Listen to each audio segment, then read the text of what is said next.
Yang pertama nanti kita akan menerima materi berkaitan dengan disiplin positif dan nilai-nilai kebijakan universal. Yang kedua kita akan menerima materi keyakinan kelas, kebutuhan dasar manusia dan dunia yang berkualitas. Kemudian materi yang ketiga kita akan menerima tentang teori motivasi, hukuman dan penghargaan atau restitusi ya. Nanti kita akan belajar bagaimana sih kita bisa menyelesaikan masalah dengan konsep segitiga restitusi. Baik, Bapak dan Ibu yang dirahmati Allah Subhanahu wa Ta'ala, untuk memulai acara kita di pagi hari ini, mari kita bersama-sama mengucapkan lafaz Bismillahirrahmanirrahim. Orang yang sukses dalam bidangnya adalah orang yang disiplin dalam mengejar kesuksesannya. Jika Anda punya keahlian dalam bidang tertentu, maka gunakan dan asahlah dengan baik, karena keterampilan tanpa kedisiplinan hanya akan menjadi sia-sia. Untuk itu, mari kita dengarkan materi yang pertama kita berkaitan dengan disiplin positif dan nilai-nilai kebajikan universal yang akan disampaikan oleh Bapak Dena Arif Rahman, SPD. Beri tepuk tangan yang meriah. Bismillahirrahmanirrahim. Assalamualaikum warahmatullahi wabarakatuh. Alhamdulillah alladzi hadana li hada wa ma kunna linahtadiya lawla an Allah. Asyhadu an la ilaha illallah wa asyhadu anna Muhammadan abduhu wa rasuluh alladzi la nabiyya ba'da. Henti-hentinya kita memanjatkan rasa syukur kita kepada Allah Subhanahu wa taala. Salawat serta salam semoga tercurah kepada junjungan kita Nabi Muhammad sallallahu alaihi wasallam, tanpa kepada keluarganya, para sahabatnya, dan umat yang setia mengamalkan sunnahnya hingga akhir zaman. Alhamdulillah, Bapak dan Ibu guru hebat, mohon izin saya berdiri untuk mempresentasikan rangka proses belajar kita bertiga yang diamanahi oleh pemerintah untuk melaksanakan proses belajar, dan kita punya amanah untuk dalam proses belajar ini membagikan pengalaman belajar kita kepada rekan-rekan sejawat, kepada rekan-rekan guru-guru hebat. Baik, kita ada 3 orang di sini. Alhamdulillah, saya sendiri. Lalu ada Pak Joang, Ustaz Joang, ada Ustazah Tuti Rina Lestari. Bahwa antara teori dengan teori pasti akan selalu dinamis dalam dunia pendidikan. Pada saat ini teori yang berlaku A, karena perkembangan zaman ada penelitian lagi, dibantahkan lagi atau ada pembaharuan lagi seperti kurikulum kita. Bahwa kurikulum kita adalah bagian dari pengembangan, bukan gara-gara menterinya berubah ya kurikulumnya berubah. Bahwa ini adalah jangka panjang, ada prioritas negara, pemerintah dalam hal ini, ada sesuatu yang harus kita prioritaskan dalam mendidik anak didik kita. Baik, Bapak dan Ibu, kita relaksasi dulu ya, kita ice breaking dulu lah sebelumnya. Ketika dinamika belajar kita nyaman, lalu hadir seutuhnya, kita akan menyerap beberapa insight pengalaman-pengalaman belajar. Ini yang saya rasakan selama berada di pendidikan guru penggerak. Saya ikut terlibat ice breaking terlebih dahulu. Namanya gamenya topologi, fun topologi. Kalau guru BK mungkin sering main ini. Ini hanya permainan Bapak dan Ibu, Ustaz dan Ustazah, tapi peraturan permainannya langsung saja sebut jawaban atau pilihan secara spontan, simpan dalam hati, lalu jujur dengan diri sendiri dan jangan melewatkan setiap bagiannya. Ya, peraturan permainannya. Bapak dan Ibu sudah siap? Siap. Oke, sudah siap? Siap. Terima kasih atas kehadiran seutuhnya. Terima kasih atas partisipasinya. Walaupun banyak mendistrak ya, handphone dan yang lain-lain, kita pahami bersama. Baik, peraturan permainannya langsung saja sebut jawaban atau pilihan. Ini dari Jepang, frontologi, cocokologi ya. Baik, pertanyaan pertama. Oke, gambar apa yang pertama kali dilihat? Simpan di dalam hati. Simpan di dalam hati. Oke, sudah. Oke. Baik, yang menjawab otak. Nah, yang menjawab otak berarti antum kita adalah orang yang perfeksionis, yang menetapkan standar tinggi dan selalu yakin akan mencapainya. Oke, namanya juga permainan Bapak Ibu. Jadi oke, yang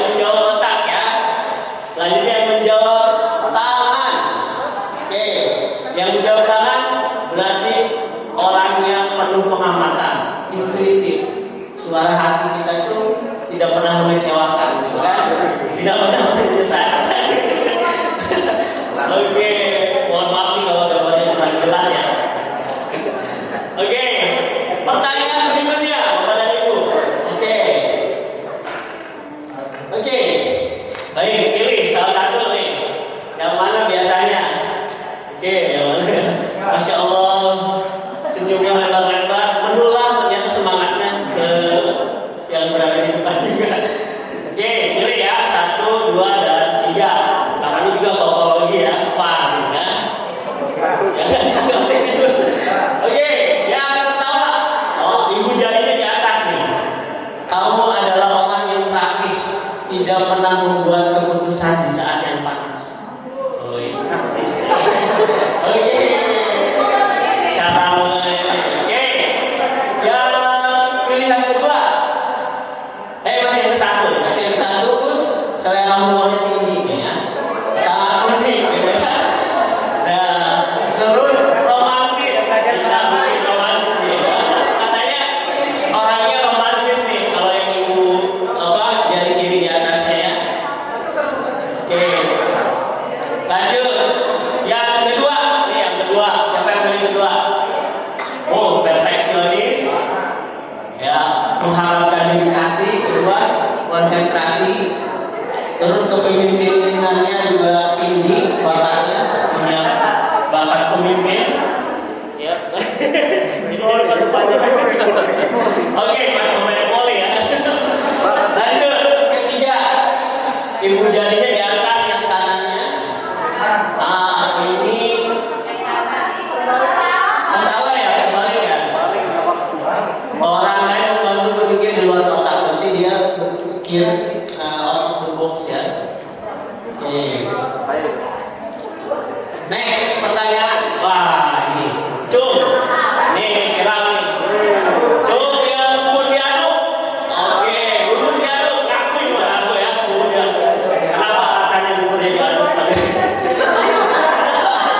Masih banyak kita punya argumen ya. Ada alasannya. Kenapa? Sebenarnya saya campur-campur. Tapi kenapa diaduk? Enaknya itu diaduk dulu, baru dikasih topping. Kenapa diaduk? Karena udah lebih tercampur aja. Nah, sekarang yang tidak diaduk. Oke, udah deh. Iya Pak, kenapa tidak diaduk? Karena itu original banget. Oh iya. Saya suka geli kalau ada yang diaduk. Baik, kita lihat apa karakter dari yang tidak diaduk dengan yang baik.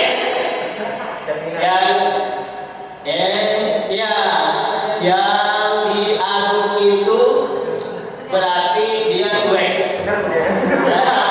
Cuek ya. Yang diaduk itu cuek, percaya diri, suka kebebasan, ramah, dan mudah bersosialisasi. Itu yang diaduk. Ini kan bercanda loh. Oh iya, jangan yang serius. Nah, selanjutnya yang tidak diaduk. Nah ini yang tidak aduk tuh suka memperhatikan hal-hal yang kecil, katanya terencana, rapi, teratur. Baik, ini warming up terlebih dahulu. Karena kita akan mencerna materi teori yang agak menjelimet. Satu bab modul, anaknya banyak. Baik, kita akan belajar pertama atau sama-sama belajar tentang disiplin positif dan nilai-nilai kebajikan. Kita akan memahami lebih ke makna disiplin positif.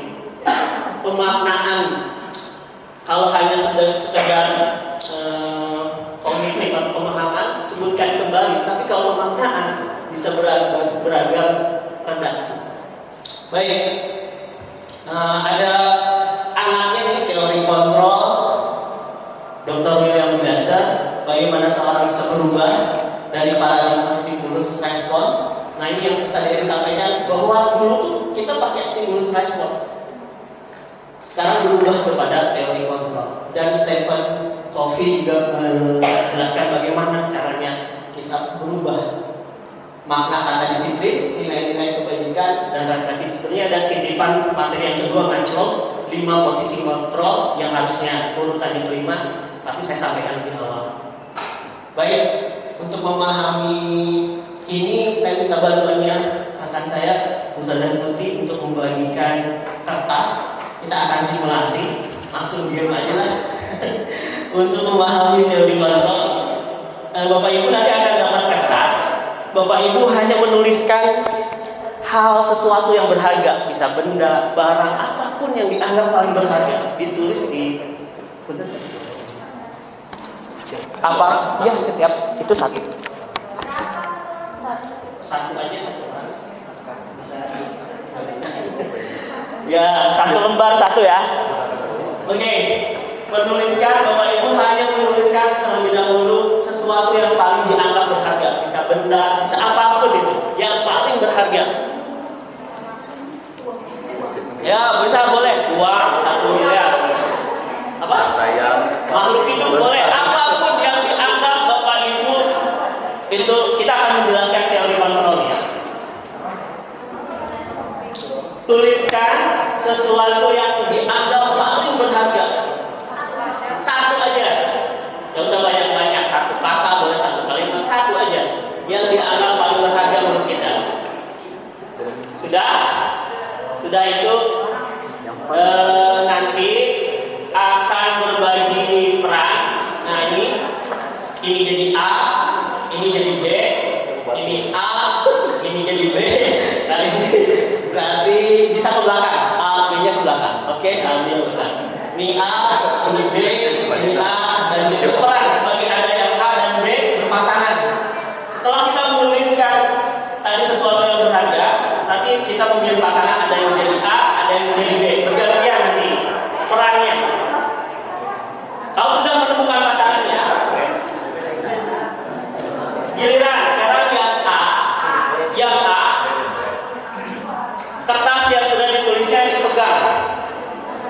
Yang B, tahan dulu yang B. Yang A, tugasnya adalah memegang sesuatu yang berharga di tangan itu. Jangan sampai ada yang melepasnya atau tergoda memberikannya.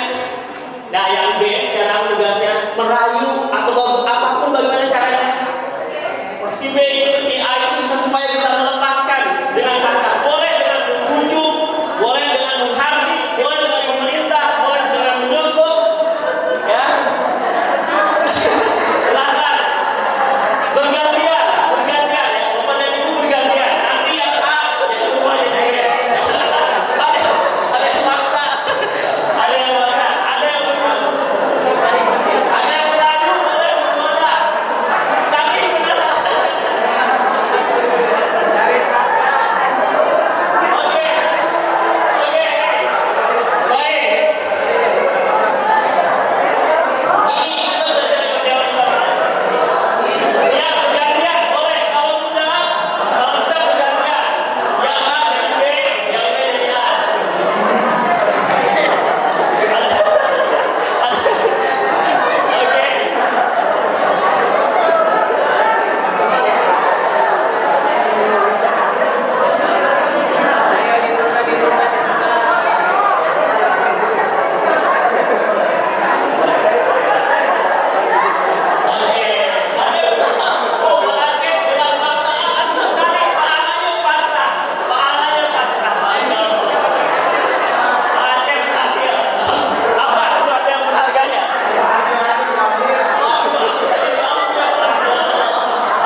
apakah ya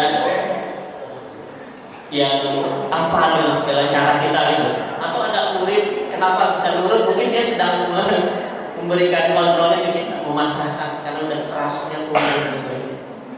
Sampai kalau trustnya sudah terbangun, Bun, saya harus kayak gimana ya? Saya harus gimana ya? Tapi untuk sampai ke sana, untuk menemukan motivasi yang ada di dalamnya, itu butuh kesabaran, butuh nafas yang panjang, sampai kita benar-benar.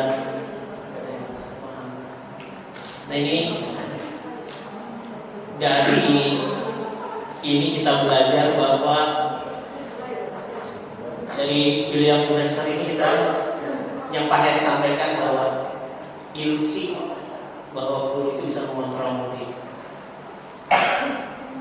Tapi karena muridnya lah yang sedang menyerahkan dirinya untuk dikontrol pada dasarnya menurut teori ini. Ya, walaupun ini dinamis berkembang ya. William Glasser ini awalnya choice teori ke kontrol teori, pilihan. Kita tidak dapat memaksa murid untuk berbuat sesuatu jika murid tersebut memilih untuk tidak melakukannya. Walaupun tampaknya guru sedang mengontrol perilaku murid, karena murid sedang mengizinkan dirinya untuk dikontrol. Bentuk kontrolnya seperti apa? Nanti kita akan belajar kebutuhan dasar yang akan disampaikan oleh Ustaz Putih, dan termasuk manusia dan kita kebutuhan dasarnya apa. Kalau anak lagi ngelamun, mungkin kebutuhan dasarnya. Nah yang kedua, ilusi bahwa sebuah penguatan positif itu efektif dan bermanfaat dalam jangka waktu tertentu. Mungkin bisa jadi menyadarinya atau mencoba atau bahkan menolak. Dan anak akan tergantung kepada siapa yang akan memberi penguatan positif itu. Oke, yang kedua. Yang ketiga, ilusi bahwa kritik dapat membuat orang merasa bersalah, dapat menguatkan karakter. Nah, sindirlah. Yang ada mungkin sampai hati, kesal, dendam, responnya. Menggunakan kritik dan rasa bersalah untuk mengontrol murid, itu nanti kita akan belajar di 5 posisi kontrol, hanya akan mendapatkan atau menuju pada identitas gagal. Mereka sedang belajar hal buruk tentang dirinya. Oke, yang keempat, ilusi bahwa orang dewasa memilih ini ya antara ini ya.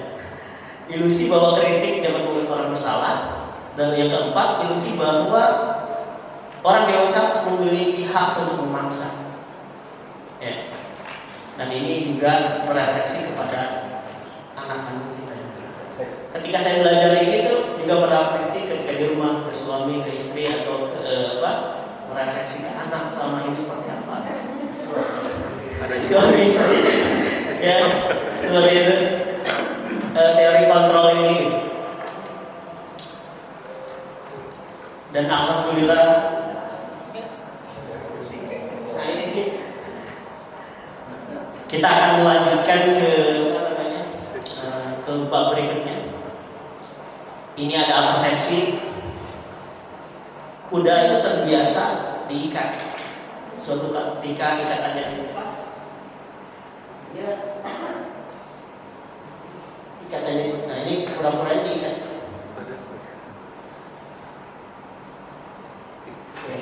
Padahal gak ada tali. Nah kira-kira apa kaitannya dalam merubah paradigma ketika belajar dari kuda itu yang terbiasa diikat, padahal tidak diikat tapi dia ikut. Ini hal yang mendasar ketika kita ingin merubah sesuatu, mindsetnya dulu yang harus kita. Apabila kita ingin membuat kemajuan perlahan, ubahlah sikap kita, perilaku kita. Namun bila kita ingin memperbaiki cara-cara utama kita, maka kita perlu merubah kerangka acuan kita.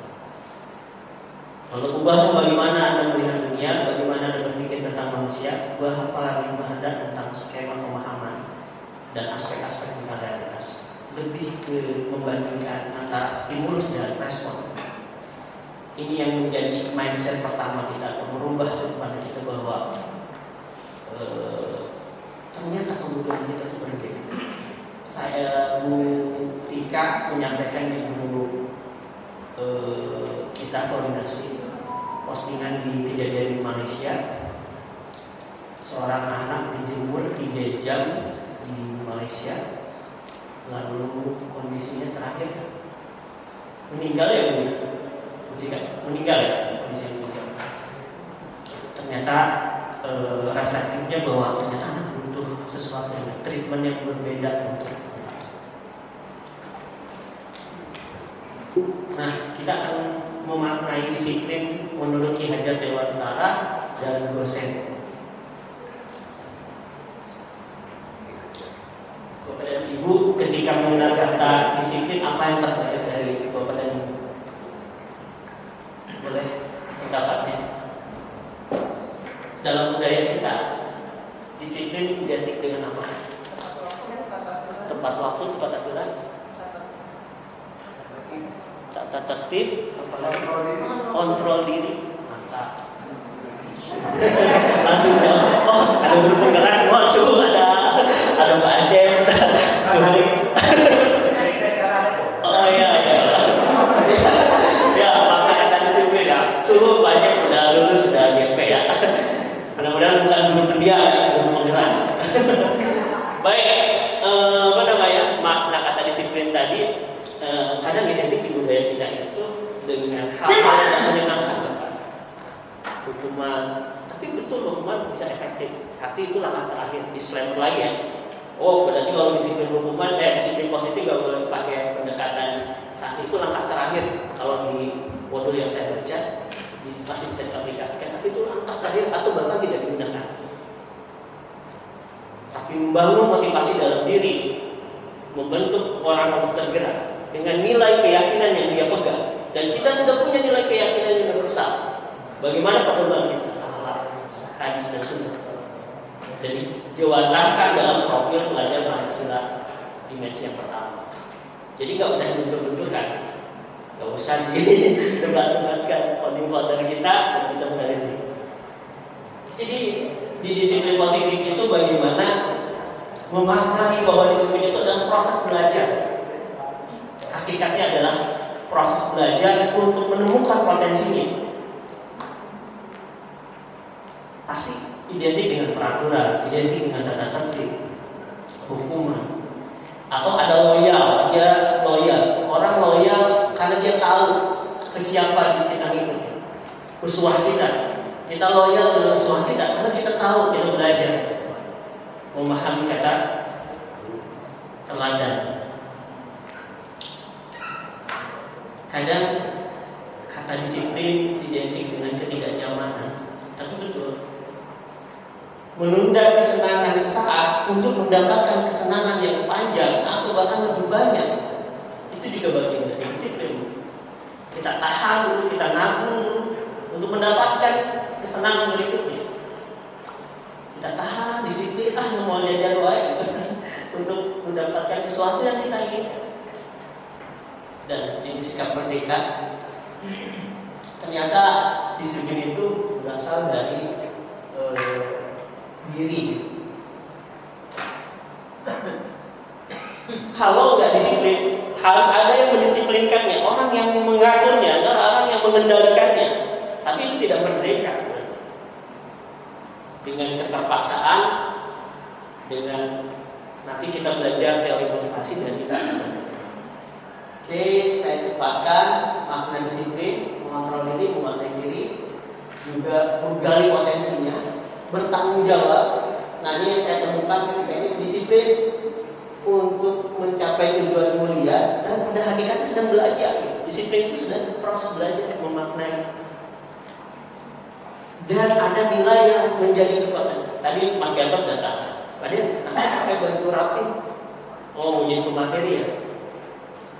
Atau Bapak dan Ibu ketika datang ke sini pasti ada nilai yang berubah misalnya. Takut sama Aceh misalnya, takut sama atasan misalnya. Teori memang motivasinya berubah. Oh, mau belajar sepanjang hayat, bersyukur ketika ketika ada lembaga yang memfasilitasi kita untuk mengembangkan diri, gitu kan? Mungkin teori itu akan berubah. Kenapa datang tepat waktu? Mungkin karena ada nilai-nilai yang kita pegang untuk menghargai diri kita, menghargai nilai-nilai kita, dan sebagainya. Nah, kembali ke selanjutnya, kebajikan universal, nilai yang disepakati bersama. Nah, nanti dalam konsensus Indonesia atau kurikulum merdeka kita berada di profil pelajar Pancasila. Kepada Ibu, ini yang menjadi landasan pendidikan kita, karena ada 3 besar pendidikan saat ini terus diberikan: bullying, pelecehan seksual, dan intoleransi. Yang sebenarnya ada banyak menurut teorinya, tapi saya kenalkan lebih ke profil pelajar Pancasila. Ini nilai-nilai, ada 3 besar pendidikan, ada 5 posisi kontrol. Posisi pertama yang identitas gagal, guru sebagai posisi penghukum. Ciri-cirinya biasanya nadanya suaranya tinggi, mata melotot, dan unjuk menghardik. Terlambat lagi, pasti terlambat lagi, selalu datang terlambat. Kapan bisa datang waktu? Nah, ini posisi penghukum, dan ini dalam teori 5 posisi itu identitas gagal untuk menuju identitas gagal. Selanjutnya, posisi membuat bersalah, yaitu dia walaupun pada lemah lembut, guru itu menyampaikannya lemah lembut, tapi masih pada ibu sangat kecewa. Berapa kali Bapak harus memberitahu kamu? Gimana coba kalau kamu jadi guru atau jadi orang tua? Terus dia walaupun nadanya halus lembut, tapi itu udah membuat anak atau peserta didik masih menjadi malu. Kata kuncinya tadi, posisi yang pertama penghukum, kedua membuat rasa bersalah, walaupun lembut, gitu kan?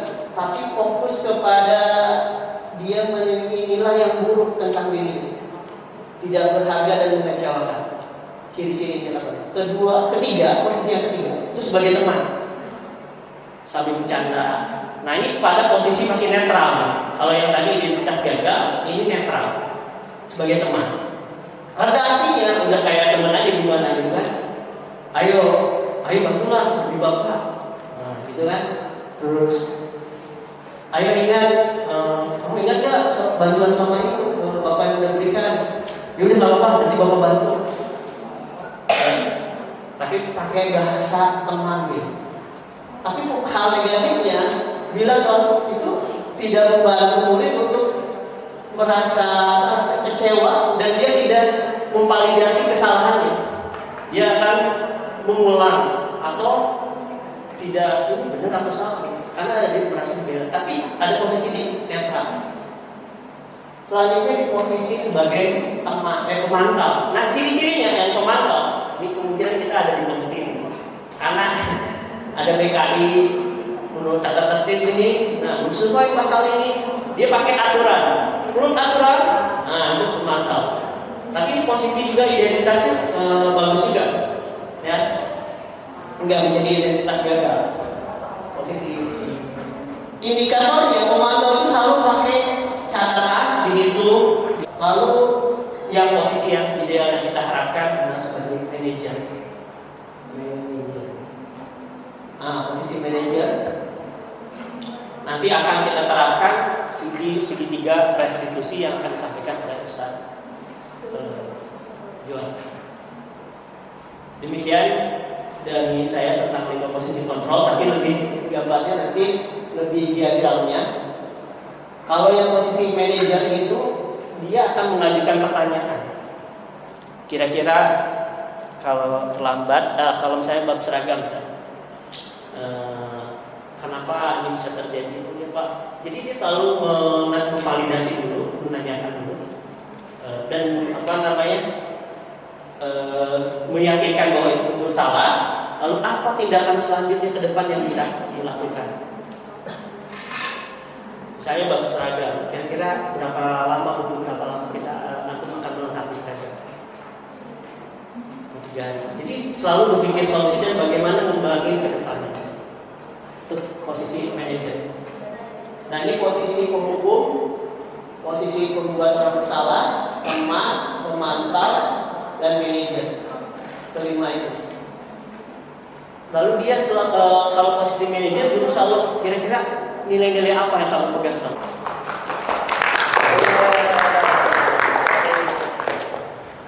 Baik, bismillahirrahmanirrahim. Assalamualaikum warahmatullahi wabarakatuh.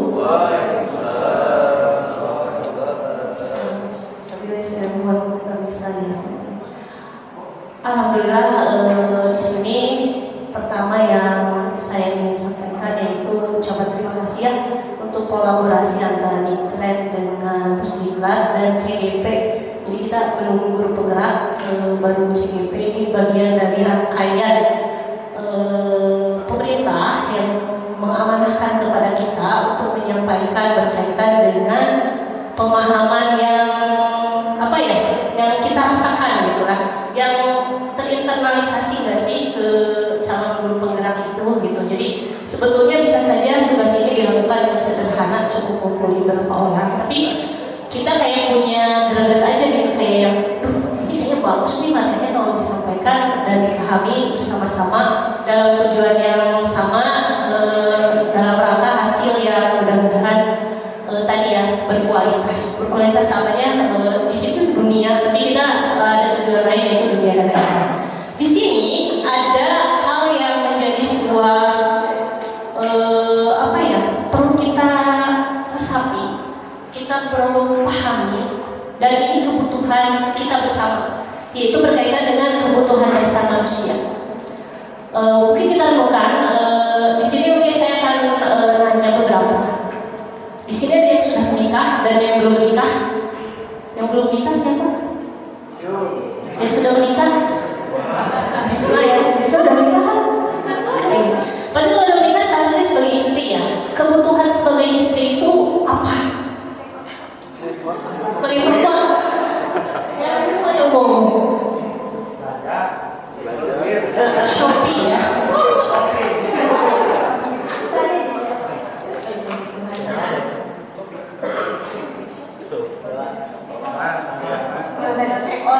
Check on ya bapak ya, ini mewakili istri-istrinya ya, check on salah satunya. Bagi bu, ada suaminya bu. Ada suaminya. Kebutuhan seorang istri, dimengerti misalnya apa? Kalau saya butuh. Dengar dibantuin. Oh ceritanya apa nih? Karena kebutuhan saya udah terpenuhi.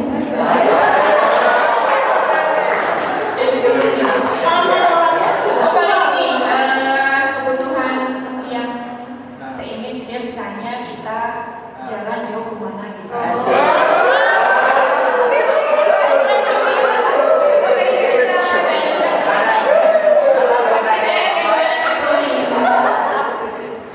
Ini ya, alhamdulillah terwakili traveling kenapa? Kalau dia sepawai itu dari kemana gitu ya? Saya bilang Pak ini.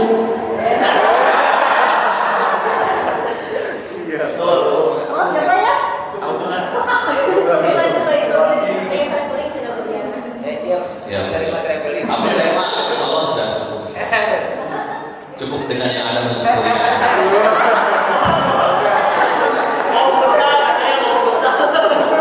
Ya betul ya. Kalau itu harus bahasanya komunikasi itu jadi kunci ya. Dan memang saya rasakan awal nikah itu kayak jombet banget ya. Udah malam kita bernikah, dita'arufin, asal banget gitu ya. Tapi seiring waktu kita saling tahu, misalnya suami saya dikomunikasikan, saya mau futsal, jadi jangan ngelarang futsal gitu. Kebutuhannya gitu. Ini udah final kalau futsal dia tuh pengen jalan-jalan. Tahu kan sekarang dia berselasa sama Jumat? Oh iya, ya udah. Jadi ketika kebutuhan saya pun minta, tapi bulan ini uang udah habis. Pokoknya mau tidak mau, ketika saya minta uang harus ada gitu ya. Paling senyum-senyum ya iya udah transfer gitu. Jadi ketika kebutuhan itu saling terkomunikasikan,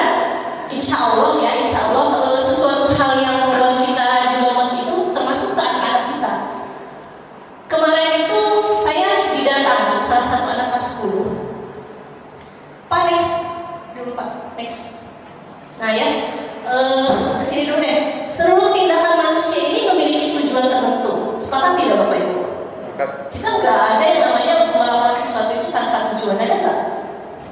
Nggak ada. Bapak Ibu tujuan datang ke sini buat apa? Boleh ya, nggak ada website juga ada lokasi, nggak apa-apa bilang aja karena apa? Gitu.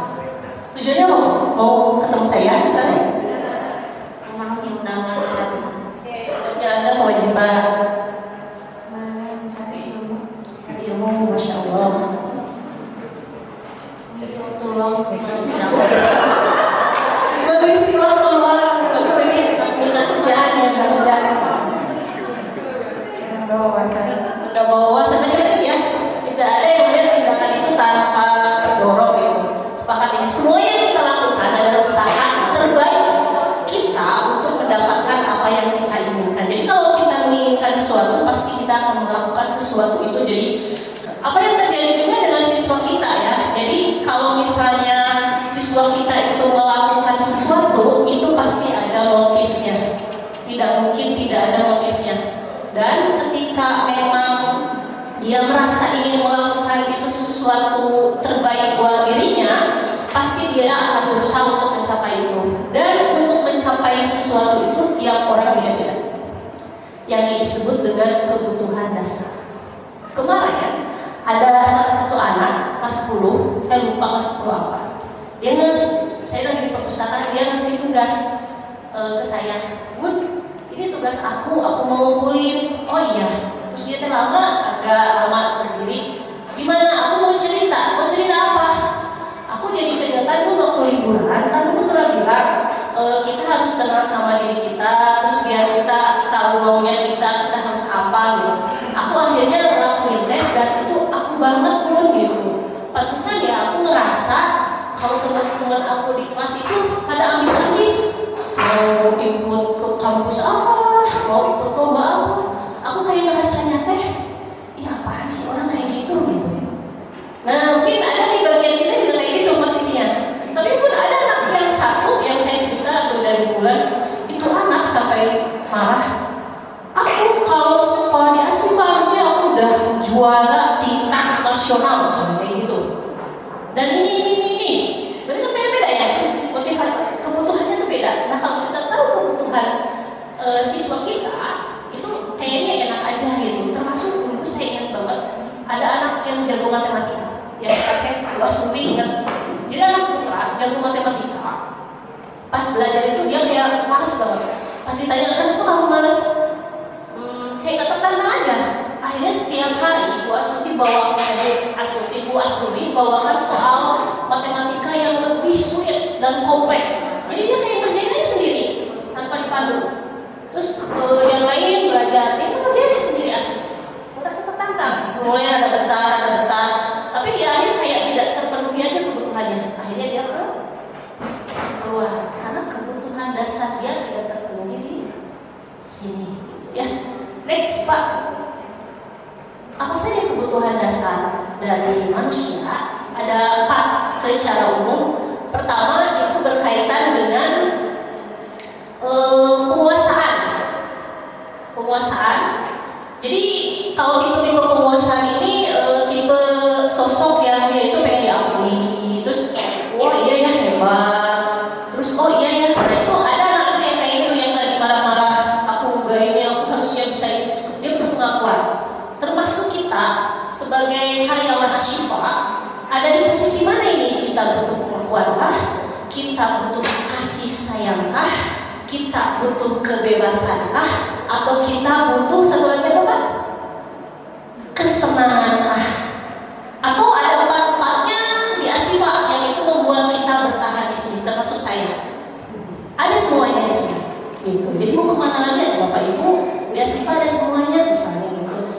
Salah satu indikator kenapa dia bisa bertahan, anak-anak kita bertahan di Ashifa dan lulus dengan hasil terbaik, salah satunya kebutuhan anak-anak kita itu terpenuhi dari 4 dasar. Ini dasarnya.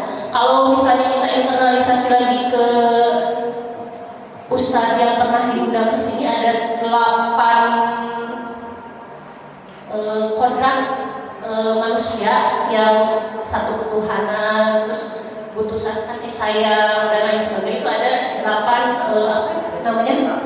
8 apa? fitrah ya. Fitrah Based Edu, bukunya ada Fitrah Based Edu, itu bagus untuk pendidikan. Harusnya kita bisa mengadop dan mengkorelasikan kebutuhan dasar, kasih sayang, rasa diterima. Yang kedua, penguasaan, pengakuan atas kemampuannya. Ketiga, kebebasan. Empat, kesenangan. Kita akan menemukan tipe-tipe anak kayak gini yang kadang di kelas itu bikin kita agak gemes gitu. Kesana kesini ngerjain tugas enggak, terus juga cepat kemana, apa yang dicarinya coba?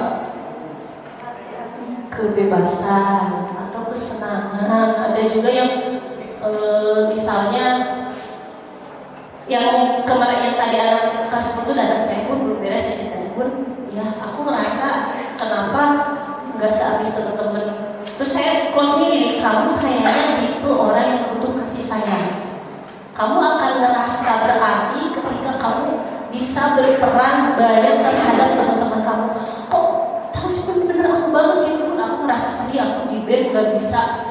Jadi di BEM itu yang dicari itu bukan status dia sebagai berjabatan, bukan. Tapi ketika saya bisa masuk BEM, saya punya peran lebih dan saya bisa ngasih banyak hal ke teman-teman. Terus ada lagi yang cerita, ya udah kalau kamu nggak masuk BEM, kamu masuk LDS aja misalnya. Oh iya ya, jadi kepikiran pengen masuk di saat teman-teman yang lain kalau masuk LDS ini kayak tidak terstruktur tapi jadi kayak capek gak jelas gitu. Tapi anak itu mau. Oh iya ya, jadi kamu masuk ke IPA atau IPS nanti ke sosial. Saya sosial punya, udah pas gitu di sosial. Kamu nanti mau kemana? Kayaknya aku tuh diarahin ke psikologi. Iya betul pas. Kebayang kalau anak-anak yang gak peduli dan respect terhadap orang lain masuk psikologi, itu pasti bakalan jenuh, rumit, ruwet dengerin masalah orang lain gitu ya. Jadi beda-beda kebutuhannya. Next Pak, kita akan ketika seorang murid melakukan suatu perbuatan yang bertentangan dengan nilai-nilai kebajikan yang tadi disampaikan oleh Pak Dema, atau melanggar peraturan, hal itu sebenarnya dikarenakan mereka gagal memenuhi kebutuhan dasar mereka.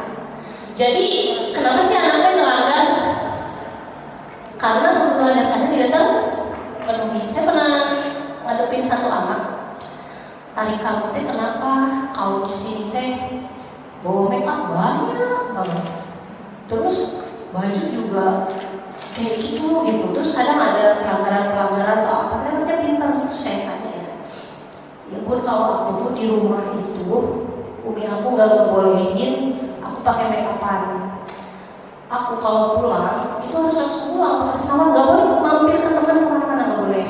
Teman-teman aku enak banget kalau yang lagi di Bekasi jalan bareng main, aku tuh pengennya kayak gitu pun. Jadi ketika dia di Asyifa, dia ngerasa aktualisasi diri aku bisa bebas cuma di sini. Nggak bisa aku bebas di tempat lain karena aku cuma bisa bebas di sini gitu. Jadi kayak dia butuh kebebasan. Anak-anak yang berulah itu kantong-kantong kasih sayang itu yang nggak perlu gitu. Dibawa masalah ke kita.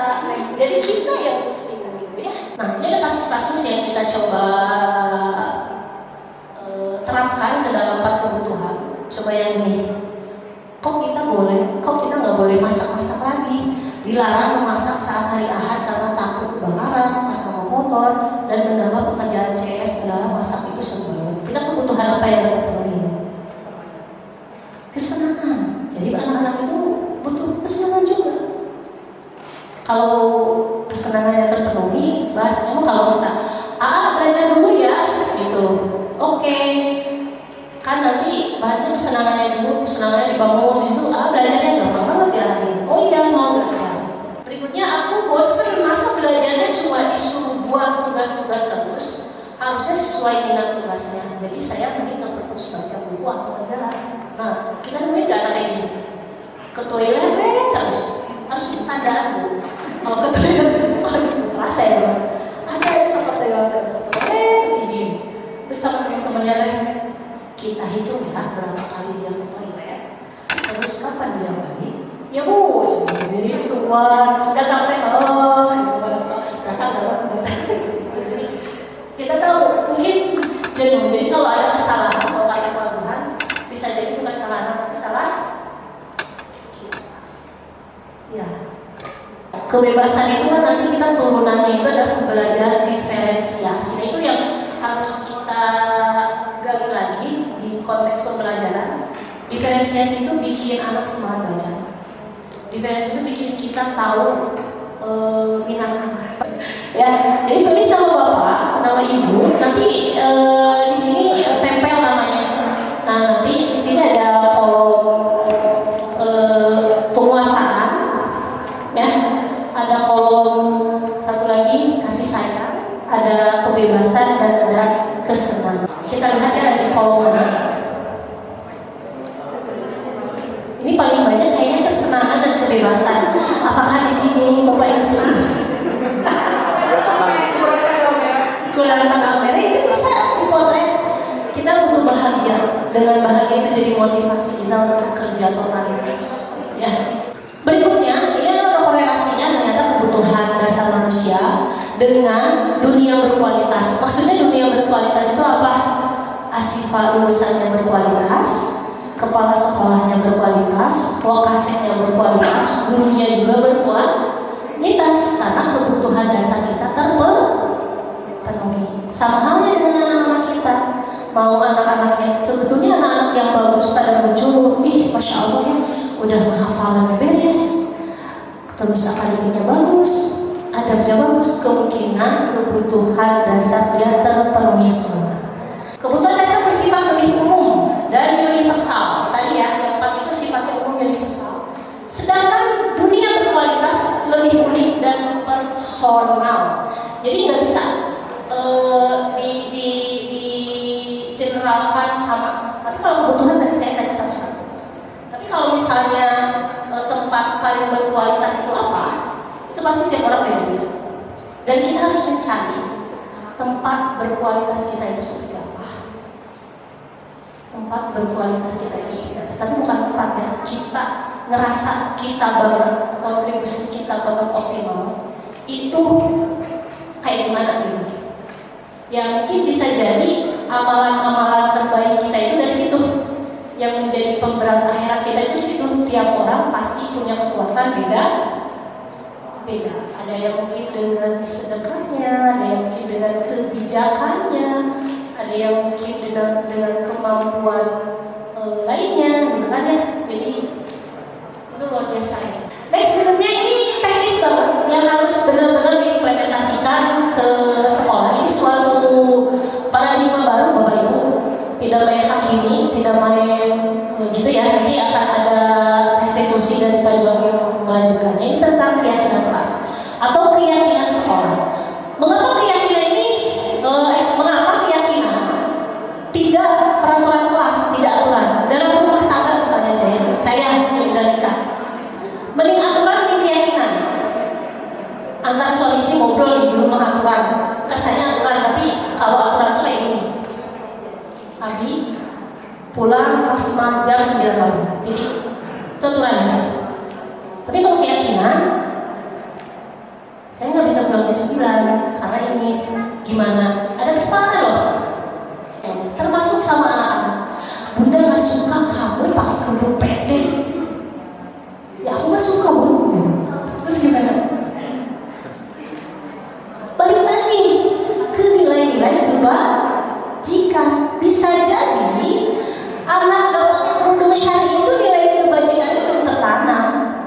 Bahwa kerudung syari itu adalah kewajiban seorang muslimah gitu. Next berikutnya, mengapa adanya keyakinan penting untuk terbentuknya sebuah budaya positif? Karena kalau udah yakin kita enak jalaninnya, beda sama aturan. Aturan itu kayak maksa, satu arah. Nah, keyakinan itu nilai kebajikan universal tadi yang sampaikan Pak Dena, yang disepakati secara tersirat dan tersurat. Jadi ada yang nilai-nilai tertulis. Kalau ditulis itu di BKI mungkin ya. Kalau tersirat itu kayak nilai-nilai value yang kita bawa. Kita punya nilai universal kebajikan yang sering diulang-ulang, salam, hemat air. Nah itu kayak terkenal banget. Begitu dengan anak-anak kita. Nilai kebajikan ini harus universal dan selalu diingat. Next berikutnya itu nilai kebajikan sekolah tercermin dari visi misi. Jadi kita punya visi misi, kita punya value sebagai seorang muslim itu. Jadi anak-anak kita tuh sebetulnya identitasnya harus sudah jelas. Gosok artinya value apa yang ingin dibangun, nilai apa yang ingin dibangun. Tidak boleh gosok pakai punya orang, mengambil hak orang lain. Kedua, tidak boleh pakai kaos kaki dan kerudung pendek. Value-nya apa yang dibangun? Syariat. Terus tidak boleh merokok, syariat. Tidak boleh mencontek, kejujuran. Tidak boleh dandan berlebihan, syariat. Tidak boleh bawa makanan ke lepong, disiplin, kebersihan, cinta kebersihan. Tidak boleh HP, bawa HP. Artinya apa? Disiplin. Tidak boleh banyak yang tidak bolehnya. Nah, dalam suatu nilai universal, maka yang harus kita tekankan mungkin itu ya Bu, untuk perempuan anak-anak kita, itu berkaitan dengan mengambil satu value. Nah, maka keyakinan kelas itu ada suatu prosedur atau suatu tahapan yang bisa kita gunakan. Pertama, mempersilahkan warga sekolah, kepsek, wakasek, guru, siswa bercurah pendapat. Susunlah keyakinan sekolah atau asrama dan kelas. Ganti kalimat negatif menjadi kalimat positif. Yang tadi tidak boleh gosok, tidak boleh apa? Gunakan kalimat-kalimat positif. Menjadi wanita muslimah solehah yang menjaga auratnya. Bukan tidak boleh pakai kaos kaki pendek, gitu, tapi dikemas pakai jadilah muslimah solehah dengan menjaga auratnya. Tinjau kembali keyakinan sekolah, asrama dan kelas. Tinjau kembali curah pendapat yang sudah dicatat. BKI itu harus dibedah lagi. Kira-kira harus kayak gimana? Jadi lebih nilai universal. Next berikutnya baru teknisnya diserahkan kepada diri. Prosedur peraturan menjadi keyakinan sekolah yang umum lebih singkat dari peraturan, di mana cukup sampai 3 sampai 7 value yang dibangun. Karena kalau banyak teling, anak tuh bingung. Nah, sekian, terima kasih. Mudah-mudahan menjadi bahan refleksi buat kita demi kebaikan bersama, demi kenyamanan kita betah di sini, nyaman di sini, dan kita mendapatkan semua hal di sini. Itu saja Bapak Ibu yang bisa saya sampaikan. Next berikutnya kepada Pak Jun ya, terkait dengan teori motivasi hukuman, penghargaan dan restitusi. Maka Pak Jun, mana Jun? Maka Pak, mohon maaf kalau ada salah kata, kekeliruan datangnya dari saya. Assalamualaikum warahmatullahi wabarakatuh.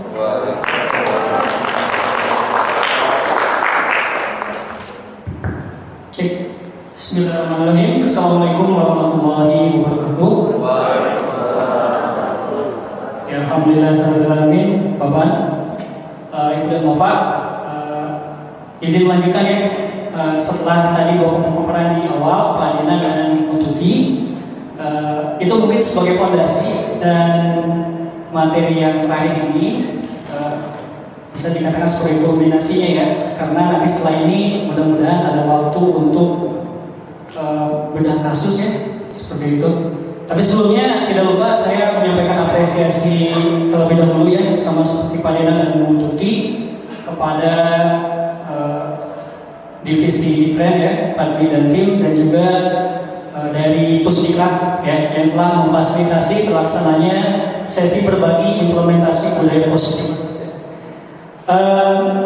Sebagai disclaimer dulu di awal, jadi saya dan juga teman-teman yang lain berdiri di sini pada dasarnya hanya sebagai perantara. Jadi apa yang kami dapatkan dari pendidikan guru penggerak, transit di saya, kemudian dari saya ke Ibu dan Bapak gitu. Jadi di sini saya menyatakan dengan sangat jelas bahwa saya bukan pakar gitu ya, bukan ahli gitu, bukan praktisi, tapi hanya sekedar apa ya, kalau diibaratkan Twitter itu hanya klik retweet gitu ya, bahasanya seperti itu. Jadi nyampe kemudian dipindahin seperti itu. Jadi mohon maaf apabila nanti mungkin ada kekurangan.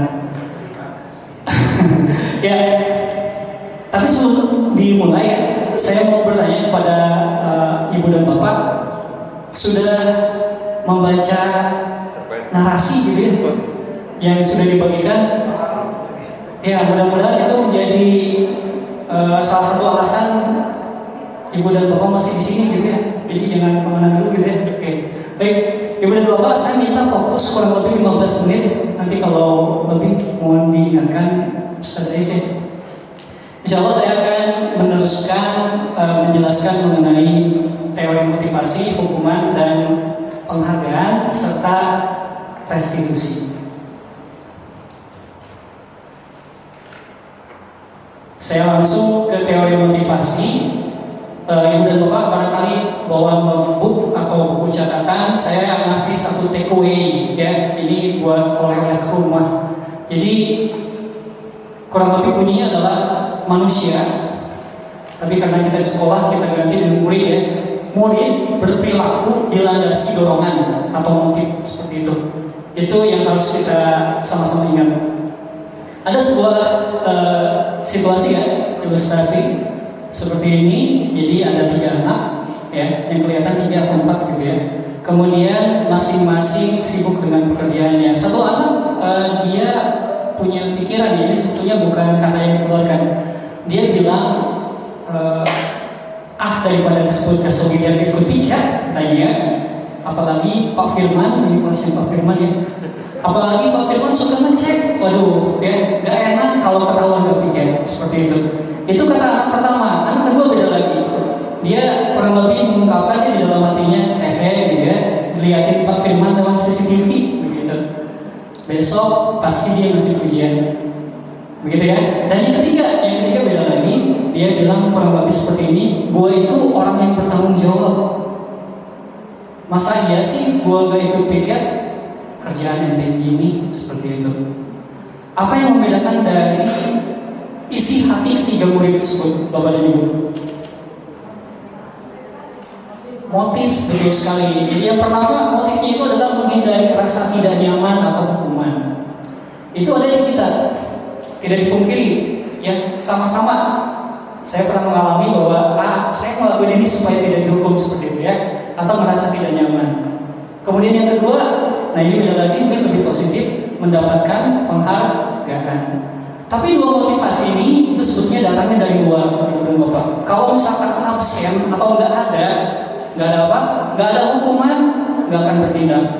Nggak ada apresiasi, nggak akan bertindak. Karena dari luar.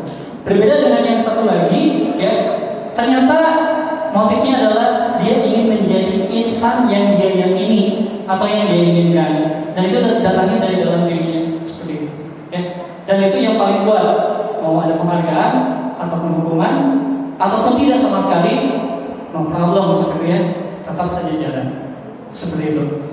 Dan ini akan menjadi fondasi untuk materi yang selanjutnya. Silakan Pak. Nah, yang kedua, ini udah ganti topik Ibu dan Bapak. Sekarang kita berbicara hukuman, konsekuensi, restitusi. Hukuman, konsekuensi, restitusi. Ilustrasinya ini ada yang tahu? Ibu dan gambar lagi ngefer di pembinaan putra, gitu ya. Ya, gitu ya. Saya nyomot dari grup, gitu ya, itu seperti itu. Itu adalah ya rokok elektrik ya. Gitu. Sekarang kita bayangkan, kita menemukan ada murid yang membawa rokok elektrik, ya. Dan kita punya 3 pilihan tindakan. Kita mau bahas yang mana dulu? Yang pertama ya, hukuman. Hukuman itu yang pertama. Boleh dirinci kayak gimana sih treatment hukuman itu? Mungkin yang di stabilo hijau bisa dibacakan. Oke. Rambut dibotak, hukuman fisik, gitu ya. Dan kerja sosial seperti ngebersihin toilet gitu ya, untuk teman-temannya seperti itu. Oke, kita akan tinjau. Yang pertama, kita lihat aktor-aktor yang terlibat dalam tindakan hukuman. Ya, akan ada yang namanya penghukum, artinya orang yang dihukumnya, berarti murid. Yang kedua adalah penghukum adalah gurunya mungkin ya. Dan yang kedua adalah terhukum, artinya yang dihukum.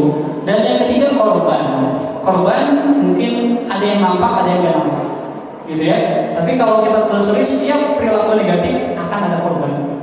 Yang kedua, ini adalah sudut pandang. Saya menggunakan istilah point of view ya. Sudut pandang dari penghukum. Seorang penghukum, guru, dia di dalam bedaknya kayak gini.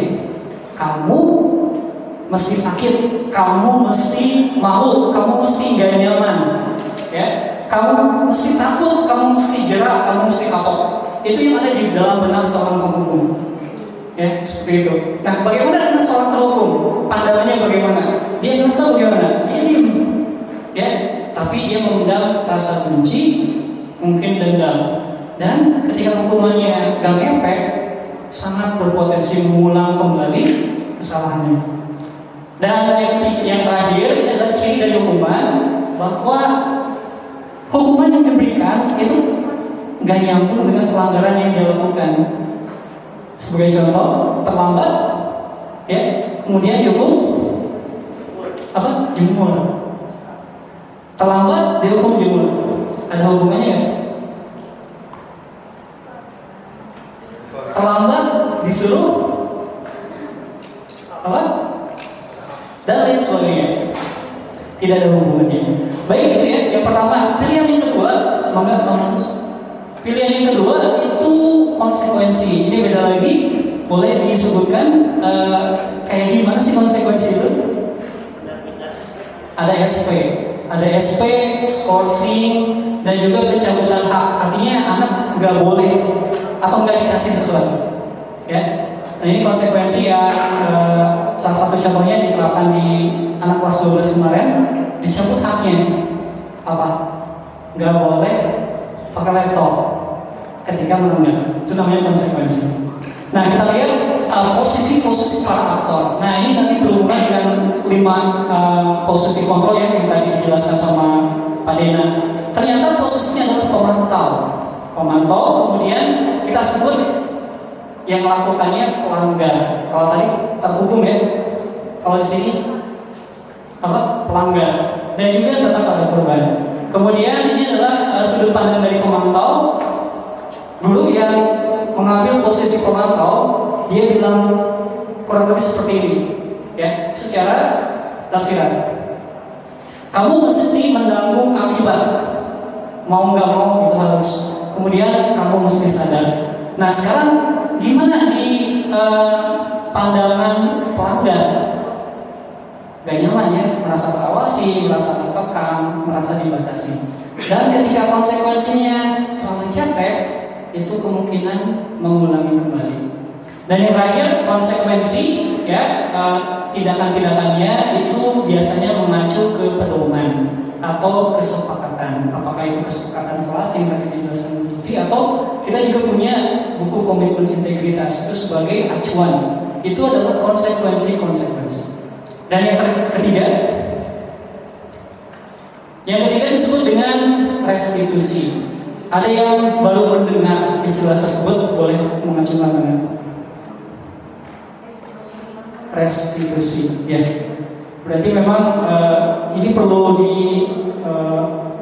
diseminasikan kalau begitu ya. Nah, kita akan berbicara tentang restitusi. Restitusi ya, kalau tadi pengertiannya mungkin sudah sempat jelas. Langsung saja di yang di stabilo hijau. Oh, nggak kebaca ya? Detox, oh ya, kasusnya masih ya tentang rokok elektrik. Restitusi, bagaimana membayar kesalahan, gitu ya, atau bagaimana memperbaiki keadaan. Detoksifikasi jasmani dengan olahraga. Menulis surat terbuka untuk mengingatkan teman sekamar tentang bahaya zat kimia rokok elektrik. Menginfakkan uang saku senilai harga rokok. Kemudian meminta maaf kepada orang tua.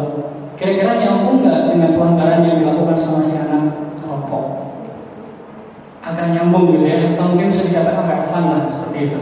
Nah, kita akan lihat di sini ada perbedaan penamaan atau pelabelan terkait aktor-aktornya. Yang pertama, guru ternyata mengambil posisi manajer.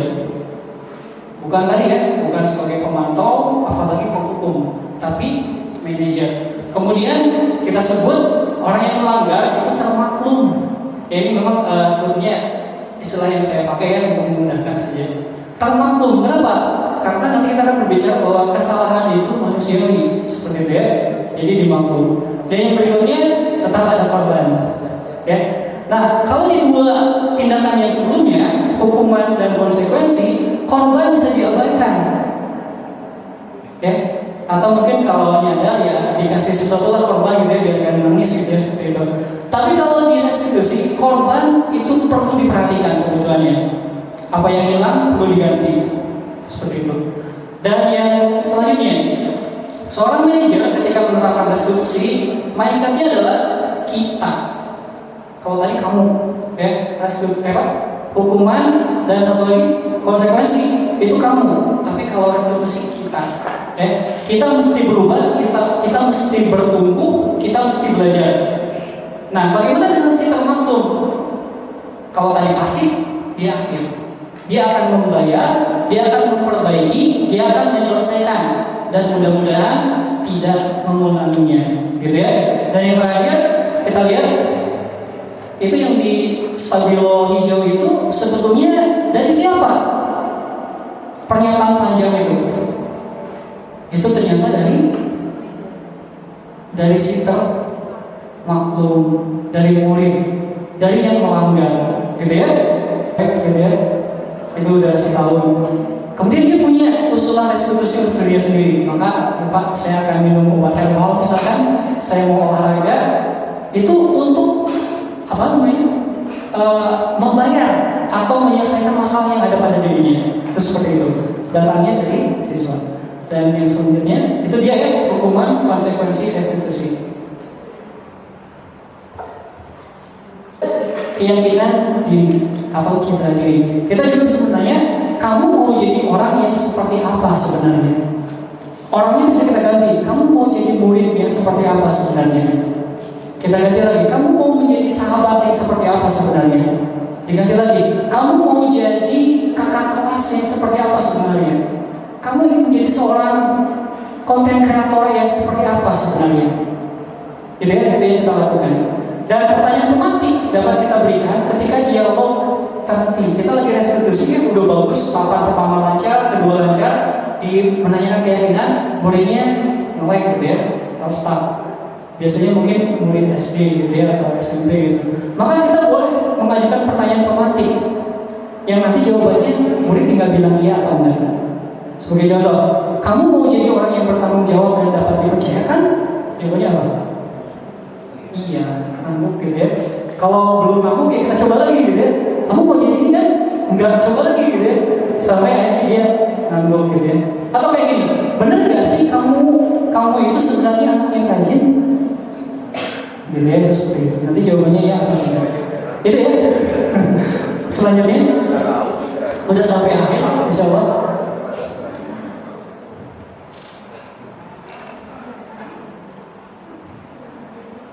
Satu slide terakhir, Ibu dan Bapak. Ya, oleh-oleh lagi, tapi dirampungkan. Ini adalah menyusun strategi restitusi yang ampuh. Saya mungkin akan membacakan dengan singkat saja, dengan cepat. Nah, setelah perilaku negatif mengemuka atau kita temukan, yang kita lakukan apa? Langsung dijibir, ya? Langsung dibawa ke ruangan kita. Apa yang kita lakukan? Eksekusi di tempat? Salah nggak langsung eksekusi di tempat? Tidak salah, ya. Mungkin dalam beberapa kejadian itu sangat diperlukan. Tapi kalau misalkan persoalannya lebih kompleks dan ibu dan bapak belum tahu apa yang harus dikatakan kepada murid itu, apa yang harus kita lakukan? Tenang dulu. Yang pertama adalah kita ambil jeda. Restitusi itu tidak menuntut dilakukan dengan segera. Yang kita lakukan, buka berkas murid itu, lihat nilai akademiknya, cari informasi dari orang tuanya, dari guru BK-nya, dari wali kelasnya, dari murabinya, dari sahabatnya. Lakukan investigasi. Kalau bisa, nyari bukti gitu ya. Bukti bahwa dia melakukan pelanggaran, gitu ya. Nah itu yang pertama. Jadi jangan terburu-buru. Yang kedua, sebelum kita ketemu dengan anak, sebelum ngobrol, lengkapi dulu amunisi kita. Kita harus punya arsenal, kita harus punya lumbung senjata, gitu ya. Nah, kita harus mengasumsikan sesuatu atau menghipotesiskan. Kira-kira anak ini butuhnya apa? Atau kebutuhan apa yang gagal dipenuhi anak itu? Kita mungkin bisa menyimpulkan dari poin pertama ya. Misalkan hanya ke guru BK-nya jadi ketahuan, orang tuanya jadi ketahuan, gitu ya. Nah, jadi kita udah punya asumsi di awal sebelum ngomong dengan anak itu, ya. Misalkan kurang apa? Kurang hidup, itu bisa ya. Kayak gimana? Kurang hidup ngantuk, kurang hidup lapar, gitu ya. Kurang apa lagi ya? Kurang cinta, kurang kasih sayang, kurang piknik gitu ya, kurang bebas, kurang berkuasa. Nah, si termaklum bisa jadi memiliki banyak defisiensi. Itu jadi majas paradoks ya kalau di bahasa Indonesia. Memiliki banyak defisiensi. Kemudian diberikan impresi positif saat dialog pertama ya, atau perdana. Nah, ketika kita akan melakukan restitusi, kita bikin sinopsis atau apa bahasanya ya, perencanaan pertemuan. Pertemuan pertama, targetnya apa? Targetnya kita menstabilkan identitasnya dulu, kemudian biasanya sepaket dengan validasi tindak laksana. Pertemuan kedua, baru kita tanya-tanya kronologi menurut sudut pandang dia. Pertemuan ketiga, baru menanyakan keyakinan. Pertemuan keempat, kelima, keenam, dan seterusnya. Ini yang paling sulit. Kita akan menggali usulan atau inisiatif restitusi dari siapa? Dari murid. Ini nggak bisa sekali dua kali. Itu seperti itu ya. Kemudian nanti juga diupayakan ada kompensasi bagi yang ini ya korbannya seperti itu.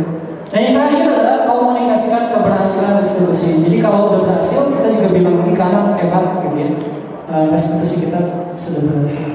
Dan yang terakhir ada satu lagi selipan ya, dua lagi take away ya, yang ketiga dan keempat. Yang pertama, yang ketiga hindari menggiring inisiatif restitusi dari murid, apalagi mendiktenya. Kata ibu juga, kamu tuh harusnya gini, ongkol lagi restitusi. Tapi kita yang mendikte, itu tidak tepat. Ya, jadi kalau tadi kan kalau anaknya nolak gitu ya, kita kasih pertanyaan pemantik saja. Gitu ya. Nah, itu mungkin yang bisa disampaikan. Kurang lebihnya mohon maaf. Apabila ada waktu untuk bedah kasus, dan insya Allah bisa kita laksanakan, dikembalikan ke moderator. Barangkali ada lagi yang mau disampaikan dari Bapak Guru atau dari Bunda semuanya. Satu program dari Bunda untuk mengulas apapun yang berkaitan dengan gambaran fiksi ya, fiktif dari praktek restitusi yang kita sajikan. Baik, saya izin Bapak Bunda. Pak Jom, ini refleksi yang cerita peta itu ya. Oke, ini hasil diskusi saja. Bukan diskusi ya, kayak mengulas anggota Jojo dan Zarana. Jadi yang kita dapat dari pertanyaan nomor 1 yang sudah posisi Bunda Fatimah Ustazah Fatimah, kemudian Ustazah Ali dan Ustazah Ali dan Ustazah Andi itu yang pertama untuk Ustazah Fatimah kami mungkin kalau salah tolong dibenerin ya Pak, itu sebagai pembuat rasa bersalah karena beliau itu membuat anaknya ngaku sendiri gitu. Jadi kemudian merasa bersalah terus ngaku sendiri sampai nangis gitu ya. Kemudian untuk Ustaz Ali itu sebagai penghukum karena beliau di situ posisinya langsung geplak langsung anaknya tuh gitu. Kalau untuk Pak Andi itu sebagai manajer menurut kami gitu ya. Mungkin kalau salah maklum ya. Nah di sini kekurangan dan kelebihannya adalah kalau yang dilakukan seorang pembuat bersalah itu mungkin karena ada bonding juga dari bundanya, mungkin lebih ke kayak bundanya merasa nggak enakan gitu, dan kemudian waktunya juga akan agak sedikit memakan waktu gitu karena untuk membuat seseorang jadi mengakui kesalahan dan merasa bersalah itu memang yang tadi dilakukan Ustazah Fatimah itu didiamkan dulu sendiri sampai take time dulu baru dia merasa bersalah, nangis dan sebagainya. Nah kekurangannya itu. Kalau kelebihannya ya mungkin kita nggak usah capek-capek kayak yang menghukum gitu, kita nggak usah main fisik, kita nggak usah main kekerasan atau main bentak-bentak gitu karena anaknya sudah ngaku sendiri gitu seperti itu. Kemudian yang di sini yang sebagai manajernya kelebihannya adalah membuat solusi-solusi gitu, jadi menyerahkan kembali, mengajak ngobrol kedua pelaku tersebut dan gimana untuk mempertanggungjawabkan kesalahan-kesalahan mereka gitu. Kemudian kedua ustazahnya sebagai pendampingnya juga sudah cukup mengambil peran mereka gitu sebagai pengacara lah istilahnya, pengacara kedua terdakwa ini. Itu mungkin Pak, mohon maaf kalau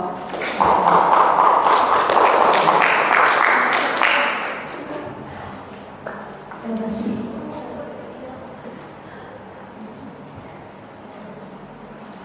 Baik, Ibu, kita di penghujung sekarang. Mudah-mudahan dari sedikitnya yang kami pahami bisa ada sesuatu yang dibawa gitu dan diimplementasikan, diinternalisasi kepada kita dan anak kita, keluarga kita. Sebenarnya ini ilmu banyak kontribusi isinya lebih ke psikologi ya, sisi itunya ya, tapi bisa diaplikasikan. Nah, sekarang dari penghujung di sini nanti akan diberikan skill diisi 3 poin penting. Bagaimana perasaan Bapak Ibu ketika mendapatkan wawasan terkait dengan bagaimana menumbuhkan budaya positif yang tadi kita sampaikan. Dari perasaannya, misalnya merasa bersalah, atau merasa sedih, atau merasa senang, atau gitu ya, terkait dengan bagaimana perasaannya. Yang kedua, Hal baru apa? wawasan apa? Hal baru apa yang didapat? Garis besar saja. Dan kedepannya apa yang akan dilakukan? Ternyata gitu ya. Jadi ternyata saya akan, nah itu. Jadi 3 poin penting boleh ditulis di sini dan selanjutnya ditempel di situ aja. Itu pasti kan ya? Di depan ini ya? Ya bukan apa ya? perasaan, hal Di sini baru, ya, bapak-bapak di sana, kira-kira apa? ibu-ibu di sini. Ya, itu sebagai bentuk refleksi kita. perasaan, hal Tadi baru kan dan menambah, kira-kira apa yang berkaitan akan dengan pertanyaan dilakukan. Diana, saya cukup tertarik ya sambil ngisi. Hari sholat kemana? Apakah kita ada makhluk? Itu juga Kurang set? pernah nggak sholat? Nggak gitu juga ya. Jadi yang kita bangunnya kalau akidah ya emang hitam putih, tapi ada suatu dialog yang menggiring gitu. Sebetulnya kita gali tadi bisa jadi value-nya belum terbangun gitu. Belum terbangun ya, bisa jadi kalau dia tersolong karena dia belum merasa aku gak bermanfaat buat aku. Bisa jadi penanaman akidahnya ya emang kurang gitu. Makanya hal yang penting dilakukan terhadap anak kecil kita yang usianya masih balita itu bisa ditanamkan nilai akidah dengan dialog akidah gitu. Nah itu bisa jadi anak-anak kita di sini tuh nggak dapet itu semasa kecilnya dialog terkait dengan akidah gitu. Makanya hal paling penting dalam parenting itu adalah berkaitan dengan penanaman nilai-nilai akidah, dilakukan dengan dialog akidah sesuai dengan levelnya atau pemahamannya. Kalau sama batita ya sama batita ditumbuhkan dengan, kalau itu kan lebih ke dengan bahasa-bahasa, dikenalkan dengan Allahu Akbar itu apa, nanti kan bertanya itu Allah itu kayak gimana, itu kan udah lumayan banyak. Bahkan untuk bisa jadi menumbuhkan rasa kehadiran Allah dalam hati anak-anak kita ya Asifah itu bisa jadi bias loh. Itu yang menjadikan mengapa dia nggak sholat, dia berani nyontek, dia berani pacaran, dia berani sisi itu. Makanya dalam sebuah pendidikan hal yang paling penanaman paling penting adalah berkaitan dengan akidah. Nggak ada obrolan lain, yang pertama adalah akidah melalui dialog akidah. Siapa yang berperan? Yaitu kita orang tua saat di rumah. Jadi anaknya nggak didiemin aja, tapi diajak ngobrol. Itu yang saya pahami. Bisa jadi emang beres juga. Kalau sholat ya emang bukan berarti Bunda memaklumi kamu tidak sholat gitu ya. Gitu. Oh di refleksinya Bapak Ibu dikasih nama ya.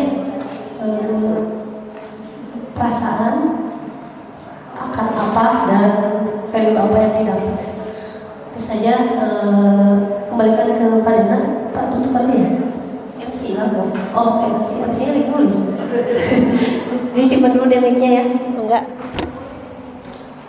Ibu-ibu di sana. Oh ya, terima kasih atas kehadiran dan partisipasinya. Sudah meluangkan waktu untuk belajar bersama.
Kasih nama ya untuk Ikhwan sama Bapak.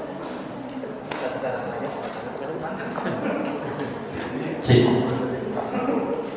Yang sudah langsung ditempel di mana Pak? Di sini. Oke, baik.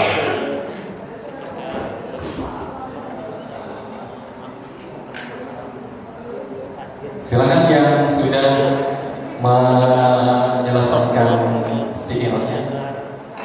Silakan ditempel di depan, jangan lupa dikasih nama dan juga nomornya. Oh, oke. Nama aja. Yang ibu di sebelah kanan.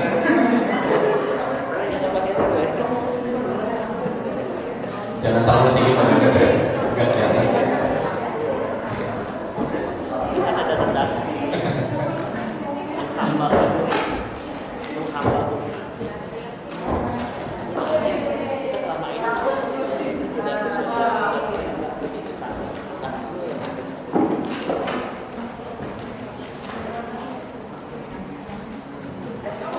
Baik, Bapak dan Ibu yang kami hormati, untuk selanjutnya sebelum kita mengakhiri agenda kita pada siang hari ini,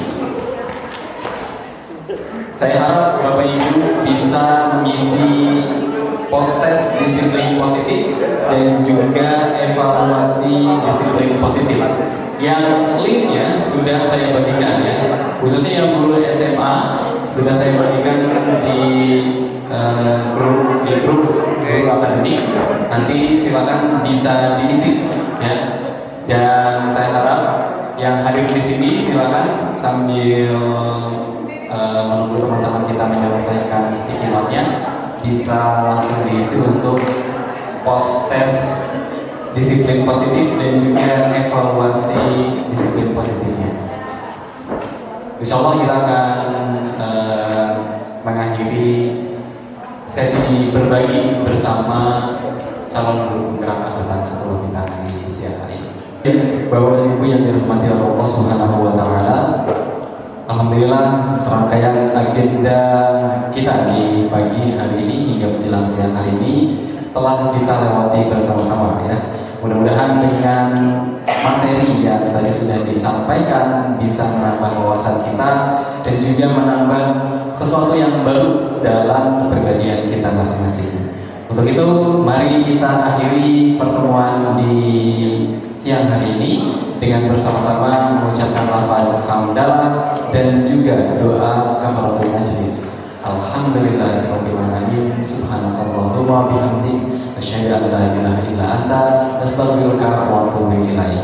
Terima kasih, saya Ais Setiabudi pamit undur diri dari hadapan Anda. Wassalamualaikum warahmatullahi wabarakatuh.